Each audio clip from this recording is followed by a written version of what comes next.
अस्सलाम वालेकुम नाजरीन, मैं हूं आपका मेज़बान राव अब्दुल्ला।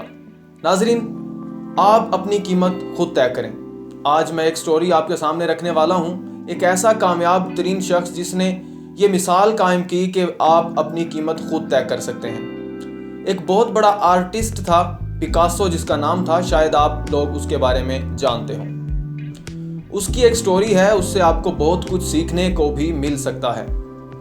उसके पास एक औरत खैरात मांगने के लिए आई। उसने चंद पैसों की इल्तिजा की कि मुझे कुछ पैसे दीजिए, मुझे ज़रूरत है। तो जो उसने पैसे मांगे वो बहुत ही कम थे। पिकासो ने कहा कि ये तो पैसे बहुत कम हैं, मैं तो इससे ज़्यादा दे सकता हूँ आपको। लेकिन उस औरत ने फिर क्या किया, उसने पैसों की तादाद बढ़ा दी। पहले रुपयों की सूरत में मांगे थे, फिर उसके बाद 100, फिर उसने कहा पिकासो ने कि मैं इससे ज़्यादा दे सकता हूँ। फिर उसने हज़ारों मांगे, लेकिन फिर पिकासो ने क्या कहा, उसने ये कहा कि मैं आपको मिलियन के हिसाब से दे सकता हूँ। पहले तो औरत हैरान रह गई कि उसने सोचा कि शायद ये आदमी पागल है, क्योंकि वो औरत पिकासो के बारे में बिल्कुल नहीं जानती थी। फिर उस औरत ने सोचा कि शायद ये आदमी इतने बड़े दिल का मालिक हो जो इसने बात की है कि मैं आपको पैसे दे सकता हूँ।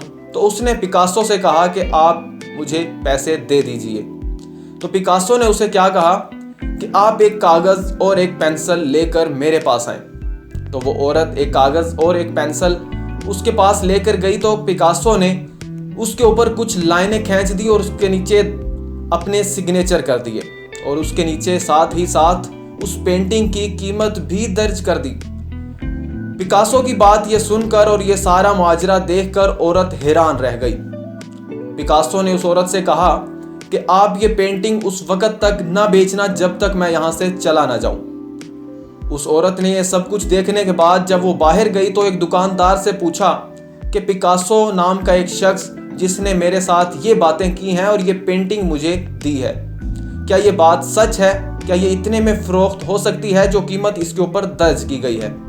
तो उस शख्स ने कहा, क्योंकि वो दुकानदार जिसके पास वो औरत गई, वो दुकानदार पिकासो के बारे में जानता था। तो उस दुकानदार ने उस औरत से कहा, पिकासो बिल्कुल सही कह रहा था। पिकासो का एक असूल है कि वो जो पेंटिंग बनाता है वो उसकी कीमत खुद तय करता है। तो उस औरत ने क्या किया, फिर औरत पिकासो की तलाश में दौड़ पड़ी। जब पिकासो के पास पहुंची तो पिकासो से इल्तिजा की, रिक्वेस्ट की कि आप ये महारत, आप ये अपना हुनर मुझे भी सिखा दीजिए।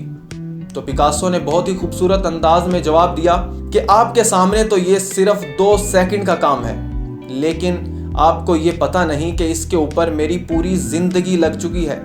ये मेरी पूरी जिंदगी का निचोड़ है जो मैंने आपको 2 सेकंड में करके दिखा दिया है।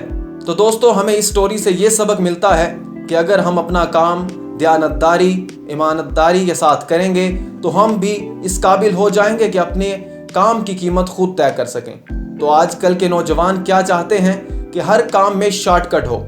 अगर हम किसी दफ्तर की बात करें तो वहां पर अगर बॉस कोई हुक्म देता है कि आपको आज इजाफी काम करना है, तो सब लोग परेशान हो जाते हैं। तो सोचने पर मजबूर हो जाते हैं कि आखिर ये काम क्यों दिया गया, क्या ये हमारे ऊपर ज़रूरी है कि हम ये काम करें? तो दोस्तों, आज के दौर में हम शॉर्टकट के चक्कर में होते हैं। तो आप अपना काम ईमानदारी के साथ करें तो आप इस काबिल ज़रूर हो जाएंगे कि अपनी कीमत खुद तय कर सकें। इंशाल्लाह एक नई वीडियो के साथ आपकी खिदमत में हाजिर होऊंगा। उस वक्त तक के लिए इजाज़त दीजिए। अल्लाह हाफिज़।